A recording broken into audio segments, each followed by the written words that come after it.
सुप्रभातम्। अद्य वयम् एकं नवीनं विषयस्य प्रारम्भं कुर्मः। संस्कृत सर्वनाम।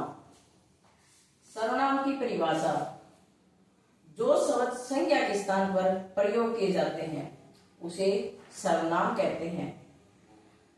उदाहरण के तौर पर राम खाना खाता है। अगर हम राम के स्थान पर वह खाना खाता है बोले तो इसमें वह सर्वनाम शब्द है। सर्वनाम के 6 भेद होते हैं: पुरुषवाचक, नंबर 2 निश्चयवाचक, नंबर 3 अनिश्चयवाचक, नंबर 4 निजवाचक, नंबर 5 संबंधवाचक, नंबर 6 प्रश्नवाचक। आइए हम शुरुआत करते हैं पुरुषवाचक सर्वनाम से।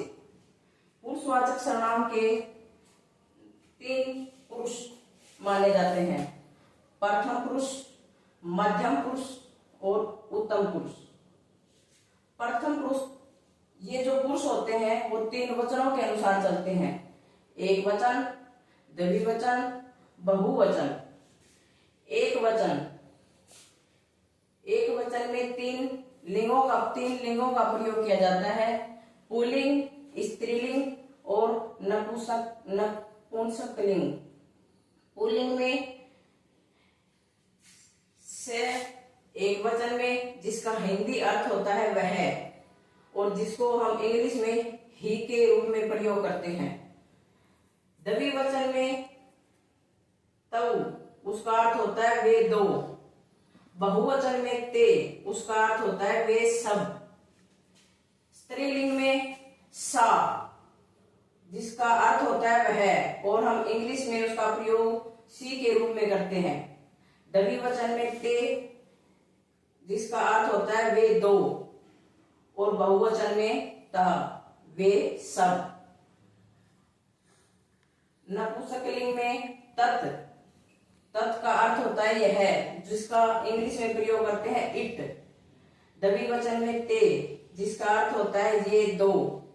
बहुवचन में तानी, जिसका अर्थ होता है ये सब। मध्यम पुरुष अर्थात इंग्लिश का सेकंड पर्सन, उसमें एक वचन में तवम का अर्थ होता है तुम। तवम का अर्थ तुम, जो जिसका इंग्लिश में प्रयोग करते हैं यू के रूप में। द्विवचन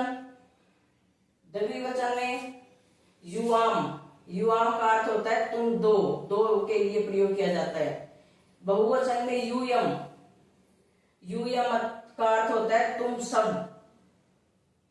फिर उत्तम पुरुष में एक वचन में आता अहम का हिंदी अनुवाद होता है मैं, जिसका हम इंग्लिश में आई के रूप में प्रयोग करते हैं। द्विवचन में होता है आवाम का अर्थ होता है हम दो, और बहुवचन में होता है वयम का अर्थ होता है हम सब। इस प्रकार हम संस्कृत में सर्वनाम का प्रयोग करते हैं। पर पुरुषवाचक सर्वनाम के अनुसार इनका प्रथम, द्वितीय, तृतीय के रूप में इसका प्रयोग किया जाता है। धन्यवाद।